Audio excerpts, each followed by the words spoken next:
Y ya estoy con el doctor Mauricio Osorio. Bienvenido, Mauricio, a La Buena Vida. Hola, muy buenas tardes.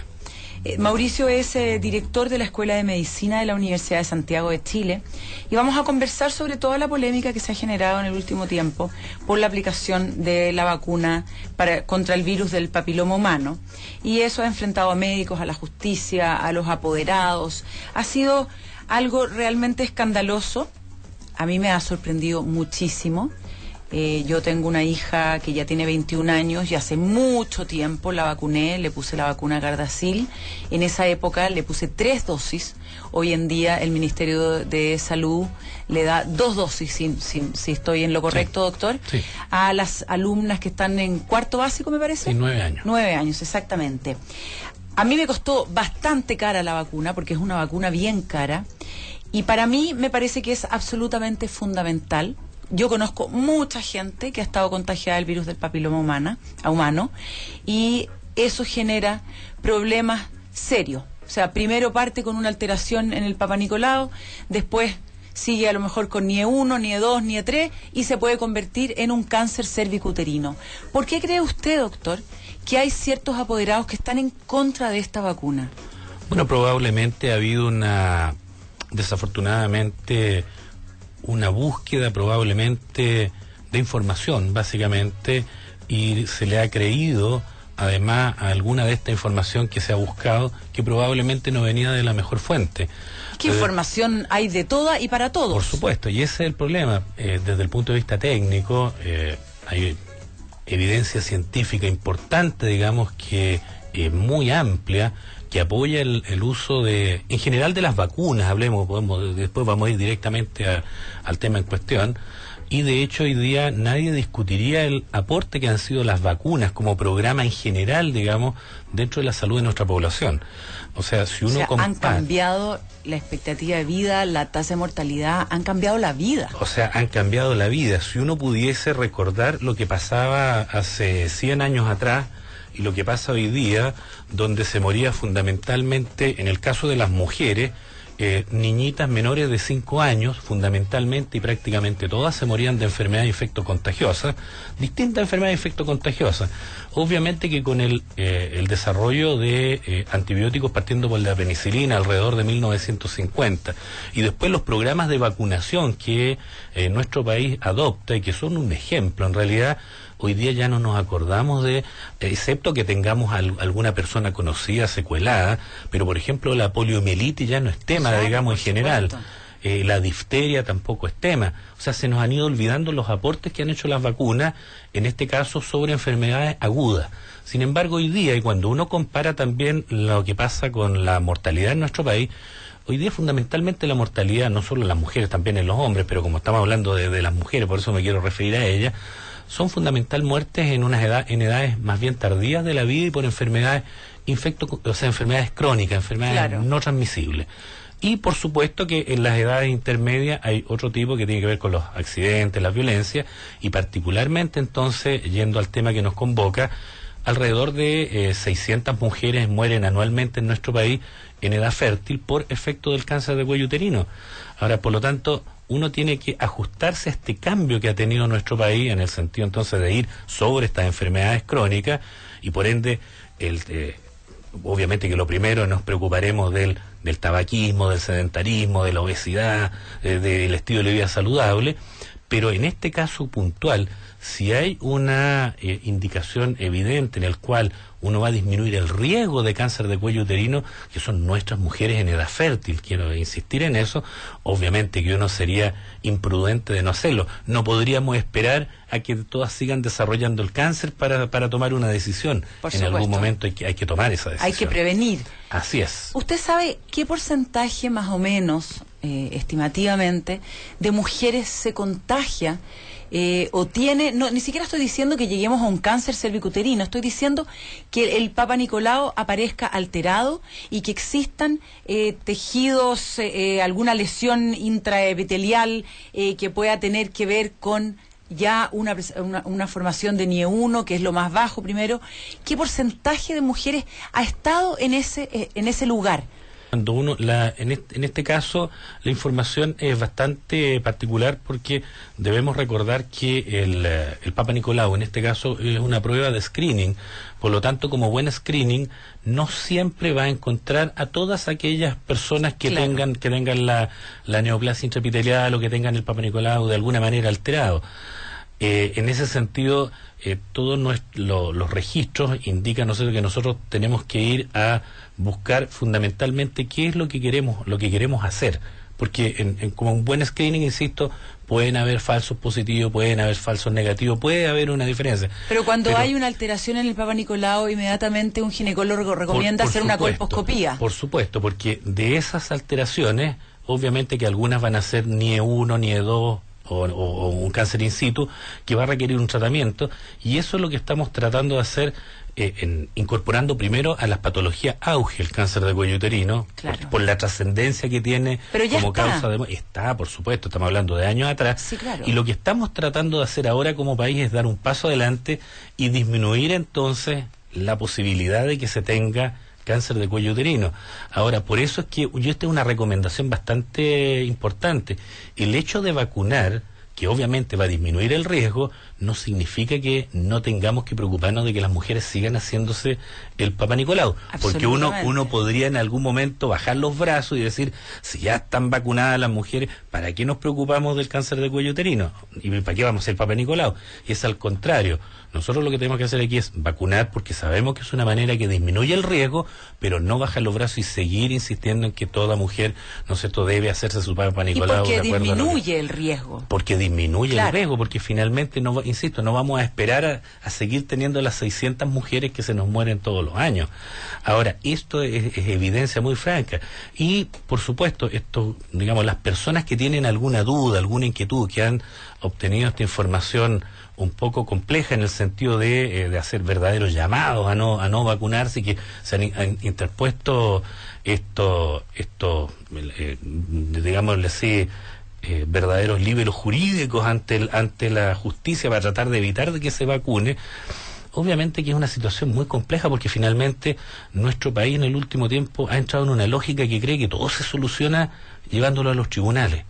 Y obviamente que esa es una situación hoy día que nos están mirando, porque en el tema en particular de la vacunación contra el virus papiloma humano, o sea, en Chile van al menos 700.000 dosis que se han administrado a niñas desde que se instaló esto. Además hay evidencia científica por doquier. Por supuesto, en el mundo hay más de 200 millones de dosis que se han administrado. Y por supuesto que hay algunas reacciones adversas muy menores que están como cualquier vacuna, pero llegar a... ¿Cuáles son esas reacciones adversas? Creo que es importante comentarlo, porque la gente que está un poco alterada al respecto y que está prohibiéndole la vacunación a sus hijos, yo lo lamento por esas niñas, porque en realidad van a estar expuestas y no tienen una idea la posibilidad altísima que tienen, porque la gran mayoría de los hombres son portadores del virus del papiloma humano. Así es. Bueno, en el caso en particular de las molestias, bueno, hay molestias locales. Primero, obviamente que cuando uno le colocan un pinchazo, llamémoslo así, hablando por lo claro, un pinchazo va a generar un poco de dolor y puede generar un poco de inflamación. Y bueno, pero eso es lo normal. lógico. Y eso ocurre. Ahora, dependiendo del estado de ánimo de las personas, obviamente que alguna persona de repente podría sufrir, si está con ansiedad, con miedo, con algún grado de angustia, puede tener una manifestación, pero en realidad por la angustia, por el miedo, no necesariamente por la vacuna. Lo que está absolutamente, porque se hace seguimiento. Ya, pero perdón, digamos, doctor, esas son tonteras. Ah, por supuesto. Que la niña esté con ansiedad porque la van a pinchar. Bueno, cómprele un candy y déjela contenta. Por supuesto, y por eso es que finalmente las reacciones importantes, reacciones de verdad, aquí en Chile no hay ninguna reacción documentada.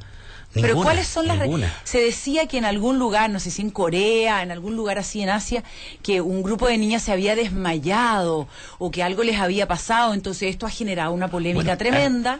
A eso es a lo que voy yo, que desafortunadamente las condiciones en las que se realiza la vacunación, si hay una campaña, entre comillas, del terror, digamos, para tratar de que no se vacunen, obviamente que se predispone el ambiente y los grupos finalmente se potencian. O sea, si yo llevo un grupo de niñitas que están todas transmitiendo en el sentido de que están preocupadas de la vacuna y de que les puede pasar algo, lo más probable que algunas que tienen, llamémoslo así, alguna sensibilidad más especial, obviamente que pueden tener algún tipo de manifestación. Bueno, pero a lo mejor esa no niñita tiene ninguna relación con la vacuna. A lo mejor esa niña estaba cuidándose el peso, porque ahora las niñitas de 8 o 9 años se cuidan y a lo mejor no comió nada durante todo el día y le dio fatiga. Pero no tiene nada, pero no tiene que ver con la vacuna misma. Supuesto. Ese es el tema. O sea, desde el punto de vista práctico, nosotros tenemos que entender que lo que estamos haciendo aquí es disminuir el riesgo de que nuestras mujeres, que son mujeres además en edad fértil, son las mujeres en pleno esplendor de la vida, disminuyan su riesgo de tener cáncer de cuello uterino. Bueno, y también yo creo que es importante recalcar el hecho de que solamente la vacuna protege contra el virus del papiloma humano, contra algunas cepas del virus del papiloma humano, y no contra todas las enfermedades de transmisión sexual. Entonces, hacer hincapié también en los preservativos, de que son fundamentales a la hora de tener relaciones sexuales si no tiene una pareja estable y su pareja no se ha hecho los exámenes pertinentes. Así es, efectivamente, en el caso de la vacuna que se utiliza acá en Chile, previene no solo contra el cáncer de cuello uterino en alrededor de un 70%, sino que también contra otro tipo de cánceres que obviamente que tienen su vinculación con el virus del papiloma humano, como el cáncer anal, el vulvar, el vaginal, etcétera, el orofaringio incluso, pero un porcentaje menor, y por lo tanto esto no significa, y encuentro toda la razón, de que uno, así como no va a bajar los brazos, y no se vayan a preocupar del Papa Nicolau, que hay que seguir haciéndolo, tampoco hay que bajar los brazos en el sentido de no protegerse con una barrera en este caso, porque obviamente que uno no solo con la barrera va a buscar este tipo en particular de infección, sino que también otra, de por su supuesto. prevención. Doctor, vamos a seguir hablando del virus del papiloma humano, de todo lo que ha sucedido al respecto, de la importancia de la vacunación, por lo menos para mí, hablo a título personal, y a mí me interesa mucho también que hablemos de la posibilidad de vacunar a los niños hombres, que eso también se ha estado dando en algunos lugares del mundo, y a mí me parece casi más importante vacunar a los hombres que a las niñitas si la vacuna le hiciera efecto. Pero vamos a escuchar primero a Pearl Jam con Last Kiss y volvemos. Escuchábamos Pearl Jam con la canción Last Kiss y estamos hablando sobre la vacuna del virus del papiloma humano, que ha causado muchísima polémica y que hay muchos padres que se están negando a ponérsela. Me preguntan, doctor, por posibles alteraciones al sistema inmune y por qué la vacuna está prohibida en Francia. ¿Usted sabe algo de que esté prohibida en Francia? Mira, hay en algunos lugares donde efectivamente se entró en alguna polémica. Básicamente en Japón. En Japón hubo una... Donde fue este grupo de chicas que... Así es. Sin embargo, hoy se mantuvo en el sector privado en Japón la vacuna, no hubo alteración, y obviamente que ante el riesgo de empezar a aumentar la incidencia de cáncer de cuello uterino, ya hay al menos 17 sociedades científicas en Japón que están pidiendo que se reinstale. Entonces, ¿y en Francia usted sabe algo de eso? No tengo información, pero lo que sí hay información hoy día, por ejemplo, que no particularmente con virus del papiloma humano, pero en Rumania, por ejemplo, hay un brote de sarampión y justamente por problemas de campaña de vacunación. O sea, el tema de las vacunas, cuando uno tiene algún problema dentro de la cobertura, dentro de lo que tiene que hacerse como masificación de la vacunación, va a generar en algún momento un efecto, obviamente que en este caso que no es el que uno espera. Pero el problema del sarampión es porque no se puso la vacuna del sarampión. Porque no se puso la vacuna del sarampión. Entonces el problema es que aquí volvemos al tema del cáncer de cuello uterino. Nosotros sabemos que el cáncer de cuello uterino es una tremenda carga en nuestro país como causa de enfermedad, de morbimortalidad. O sea, estamos hablando de muerte, que son estas 600 mujeres que se mueren. Por lo tanto, si a pesar de estar en el auge, de haber mejorado la pesquisa precoz, de estar haciendo el tratamiento como corresponde, nosotros tenemos la posibilidad de disminuirle el riesgo a estas hoy día que son niñitas, obviamente que tenemos que hacerlo. O sea, sería una imprudencia desde el punto de vista de la salud pública no tomar esa definición. Absolutamente. Ahora, pero ¿usted sabe algo o ha escuchado algo de algún tipo de alteración al sistema inmune? En particular, mira, se han tratado de plantear en algunos casos alteraciones del sistema nervioso, alteraciones del sistema inmune. Pero algunos se ha podido comprobar. Pero no hay comprobado, si ese es el tema. O sea, desde el punto de vista, y vuelvo de nuevo, cuando uno va a la evidencia científica, la evidencia uno no la busca en Google. No, la evidentemente. evidencia la tiene que buscar donde están las publicaciones, y desde el punto de vista técnico, en el área de la medicina, está categorizado cuál es el tipo de evidencia, que están los grandes metaanálisis, los ensayos clínicos, etcétera, y ahí va bajando, digamos, hasta la opinión del experto. Claro. Entonces, pero lo más importante son los grandes estudios. Y después en Google uno encuentra también la que quiera. Cualquiera puede opinar en Google, digamos, y va a aparecer. Entonces, si uno digita virus papiloma humano, va a encontrar algún problemas con el virus del papiloma humano y los va a encontrar. Y los va a encontrar, por A mí me supuesto. parecía muy interesante algo que usted me planteaba recién, y es que aquellos padres que deciden no vacunar a sus hijos porque están en desacuerdo, y cada uno hace lo que quiere, lamentablemente, con sus hijos, pero deciden no vacunarlo. ¿Qué va a pasar a esos padres? Si alguno de ellos, la hija desarrolla ya sea NIE1, NIE2 o cáncer cervicuterino, donde el Estado se hace cargo de esto porque está en el auge, el Estado debiese negarle la atención a eso y debiesen hacerlo en forma particular. O sea, el Estado hoy día garantiza el tratamiento gracias a las garantías explícitas en salud desde el año 2006, y a un grupo de patologías y las prestaciones asociadas para resolver esas patologías. Y una de ellas, obviamente, el cáncer de cuello uterino, por la gran trascendencia al punto de vista de salud pública que tiene nuestro país. Claro, entonces uno lo que puede decir es, si el Estado de Chile, si nuestro país, que esto es independiente del gobierno de turno, hace este esfuerzo y decide disminuir en base a una campaña de vacunación con todo lo que significa ello, incluso con esta polémica que hay en este momento, y resulta que la persona no vacuna a su familiar y el familiar desarrolla después puede ser una neoplasia intraepitelial o un cáncer del cuello uterino como tal. Bueno, ¿qué pasa ahí con la garantía? Porque la garantía funciona porque uno ha hecho todo lo que tenía que hacerse. En efecto, estricto rigor no debiese tener cobertura de parte del Estado. O sea, es difícil la respuesta, pero al menos uno debiese tenerla como una inquietud. Yo creo que el Estado, siempre un Estado benefactor, va a tratar de proteger a su población. Es poco probable que no se le va a negar la atención. Claro, pero pareciera injusto que esos recursos vayan a por supuesto que la joven no tiene la culpa, entonces por supuesto que tiene que ser tratado, pero pareciera injusto que esos recursos se destinen a una familia donde ellos mismos optaron por no vacunar a su hija. Por eso y no solamente lo hablo con el tema del virus del papiloma humano, con cualquiera sea la enfermedad. Con cualquiera sea la enfermedad, y por eso es un tema que yo creo que hay que discutirlo, así como está el derecho de la persona, ¿no es cierto?, a algunas no situaciones, vacunar, claro. Pero también está el deber. Entonces aquí tenemos que una mezcla, un equilibrio. Uno no puede irse solamente con uno de los dos extremos. Entonces, por lo tanto, obviamente que si alguien no vacuna y se desarrolla un cáncer, por lo menos conversémoslo. O sea, insisto, yo creo que el Estado no va a descuidar a las personas, porque para eso está el Estado. Pero al menos yo creo que hay que dar la conversación en cuanto a ello. Doctor, las madres que quieren vacunar a sus hijas, pero sus hijas ya están un poco más grandes y a lo mejor alguna de ellas ha tenido relaciones sexuales, ¿se le puede poner igual la vacuna? O sea, la vacuna se puede poner igual. De hecho, el cáncer de cuello uterino en realidad se demora en hacerse presente alrededor de 20 años. Por lo tanto, si la niña tiene 18, 20 años, y aunque haya tenido relaciones sexuales, obviamente que parece razonable igual colocársela. Recuerde que el cáncer del cuello uterino, más allá de que es de la mujer en edad fértil, la mayor probabilidad de aparición es entre los 35 y los 44 años. Y si se demora 20 años y la persona tiene 20 más 20, 40, o sea, todavía está dentro de lo que probablemente le vamos a disminuir el riesgo, por lo tanto... O sea, se va a proteger igual. Sí. Lo que pasa es que como medida de Estado tenemos que definir una edad. Y en nuestro caso es una edad más temprana, por eso que estamos hablando de los 9 años. Tal cual, perfecto.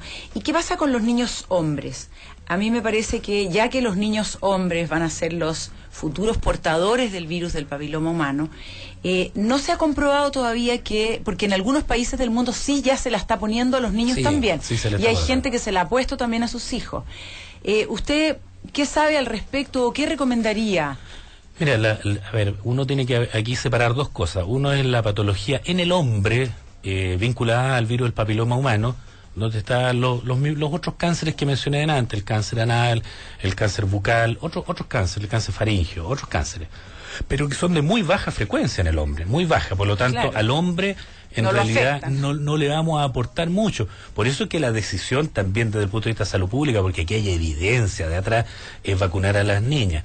Ahora, aquellos países donde están vacunando a los hombres, probablemente vamos a tener que mirar los niveles de evidencia para poder, de alguna manera, tomar una definición si eso realmente nos va a aportar algo, llamémosle significativo o no. En el caso de la niñita no hay ninguna duda.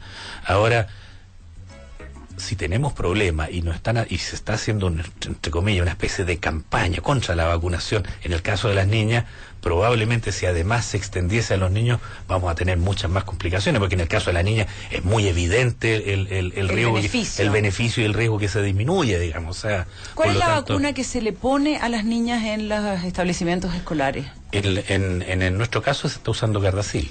¿Y la Gardasil previene contra cuáles de las cepas del...? Contra la 16 y la 18. Que son las más comunes. Que son las más comunes, pues son como el 70% de los cánceres de cuello uterino. Después está la 6 al parecer y la... Sí, están las otras, la 6 una de ellas. 6 y otra más que también, pero yo también tenía entendido que la 16 y la 18 son las que se dan con más frecuencia. Sí, son las que se dan en más frecuencia, en más del 70%, pero además, esa en particular, esas dos cepas dan cuenta además de, en el caso de los otros cánceres, el 50% del cáncer vulvar, 95% del cáncer anal, 65% del cáncer vaginal y 60% del cáncer orofaringio. Por lo tanto, efectivamente, este caso, lo que se está usando, no solo va a prevenir, disminuir el riesgo del cáncer de cuello uterino, sino que también de estos otros cánceres. O sea, con mayor razón uno debiese vacunar a sus hijos. Pregunta Pilar Loyola, dice, ¿por qué no vacunar a los hombres si ellos son los portadores? No, sí. Es porque no hay evidencia a lo mejor necesaria todavía. Lo que pasa es que en este momento la evidencia es potentísima y concluyente y sin lugar a duda con las niñas, y en el caso de los hombres, a pesar de que obviamente que transmiten, sin embargo, la probabilidad de un cáncer de ano, de un cáncer bucal, de un cáncer faríngeo es muy, muy baja porque son de frecuencia muy baja, digamos. Sí, pero mi pregunta tiene que ver, y a lo que yo iba, es que si vacunamos a los hombres contra el virus del papiloma humano, van a tener menor posibilidad de desarrollarlo ellos y de pegarnos a nosotros. No, por cierto. El virus del papiloma humano. Porque al final... a los hombres no se les desarrolla o casi nada se les desarrolla, y a las mujeres la gran mayoría de las veces se les desarrolla. Es que el cáncer de cuello uterino es extremadamente frecuente, uno de los más frecuentes, por lo tanto es evidente que si tuviésemos probablemente todos los recursos y estuviésemos todos de acuerdo, porque finalmente desde el punto de vista de la salud pública, afortunadamente todos estamos de acuerdo en el tema de las niñas, y si tuviésemos los recursos probablemente podríamos ampliarlo a los niños, pero aquí también hay un tema de que uno tiene que ver el costo-beneficio, digamos. Por supuesto, no, y por supuesto que es malo decirlo en la radio, pero efectivamente es un tema que hay que considerar. Si no somos un Estado que tenemos todos los millones del mundo y hay que elegir en este caso. Pero también mi pregunta tenía que ver como por algunos padres que a lo mejor ellos por su cuenta quisieran vacunar a sus padres, a sus hijos. O sea, si yo tuviese a mis hijos menores, cosa que no es el caso, obviamente que los vacunaría a ambos. A mí me da la sensación de lo mismo, o sea, yo creo que un chico de 8, 9, 10 años, si ya hay algunos países del mundo, a países desarrollados del mundo que están vacunándolo, no es una mala idea. Me imagino que a lo mejor a futuro, si hay una sólida evidencia científica, podrá también empezar a pensarse en el Ministerio de Salud y podrá también ver si se incorpora a esta vacunación masiva. No, por cierto, si finalmente aquí todo esto tiene que ver en algún momento con la disponibilidad de recursos. Por supuesto. Ahora, el esfuerzo que hace en este momento el Estado, porque insisto, este es un tema de Estado, es justamente para tratar de que nuestras mujeres primero estén vivas, porque hay 600 que se están muriendo de esto, y obviamente que si uno disminuye el riesgo, no solo van a estar vivas, sino que van a estar protegidas, además. Van a estar haciendo una vida absolutamente normal y sin estar pensando en este estigma y en esta problemática que es todo lo vinculado al cáncer. Cuando a uno le detectan lo que hablábamos antes, el Papa Nicolau alterado, que bueno, ya esto es otra razón enorme para hacerse el Papa Nicolau todos los años. ¿Qué debe hacer cuando, por supuesto que el doctor lo va a guiar, pero cuáles deberían ser los pasos a seguir? ¿Hacerse de inmediato una colposcopía? ¿Hacerse una biopsia? Mira, yo creo que ahí uno tiene que ser muy prudente. En este momento tenemos un sistema que da cuenta de ello y por ende siempre, obviamente que hay que consultar en primer lugar. Ahora, el especialista es el que nos va a decir el mejor paso a seguir. Yo creo que ahí uno tiene que, afortunadamente esto está definido a propósito como es auge hoy día el cáncer de cuello uterino, están establecidos absolutamente los pasos, independiente de donde uno se atienda, ya sea en el sector público o en el privado. Pero al parecer cuando el Papa Nicolau sale alterado, todavía uno puede esperar unos 6 meses para volver a repetírselo y ver. Puede que no sea puede que no sean células o que no sea el virus del papiloma, puede que haya habido otra cosa que lo haya alterado. O sea, no es tan importante al parecer de inmediato partir con el tratamiento. Claro, ahora... Bueno, dependiendo, por supuesto, lo que arroje el Papa Nicolau. Por supuesto, por eso que te digo que uno tiene que ser ahí y por cierto, ahí viene agregadamente la colposcopía y lo otro que va conexo junto al la Papa biopsia, Nicolau, en caso de que ya parezca que hay un NIE1. Por supuesto, o sea, por eso es que no es solo el Papa Nicolau, es colposcopía con biopsia. Perfecto. Bueno, doctor, realmente ha sido muy importante esta conversación. Creo que es fundamental tener todos los antecedentes. ¿Hay algo que me quiera decir? Un dato nomás. Recordé porque no es un tema de suspensión. Hace varios años atrás, estamos hablando 5 o 6 años atrás, hubo un caso en Francia que trataron de vincularlo a esclerosis, un caso de esclerosis que lo trataron de vincular a la vacuna. Pero obviamente que estamos hablando de un caso y que nunca se comprobó la certeza de que eso hubiese sido así. Pero no otra cosa, por si acaso, a propósito me quedó dando... De vuelta a lo de Francia. Sí. Bueno. En España también en algún momento hubo algún movimiento, pero no hay evidencias, ese es el tema. O sea, el punto es, si nosotros vamos a tomar decisiones un poco, llamémosle así, más visceralmente, o en realidad vamos a tomar las decisiones un poco más racionales, con la evidencia existente y pensando en el bienestar en este caso, de nuestras mujeres chilenas. Bueno, uno necesita encontrar algún culpable, pero para eso es fundamental tener evidencia científica, ¿no? Sí. Bueno, muchísimas gracias, doctor. Hemos conversado hoy día con Mauricio Osorio, que él es director de la Escuela de Medicina de la Universidad de Santiago de Chile, sobre este tema que ha sido tan polémico en el último tiempo, que es el virus del papiloma humano. Usted sabrá, usted decidirá, pero ya están los antecedentes sobre la mesa. Muchas gracias, doctor. No, muchas gracias a usted y saludos a todos quienes y todas quienes estén escuchando la radio.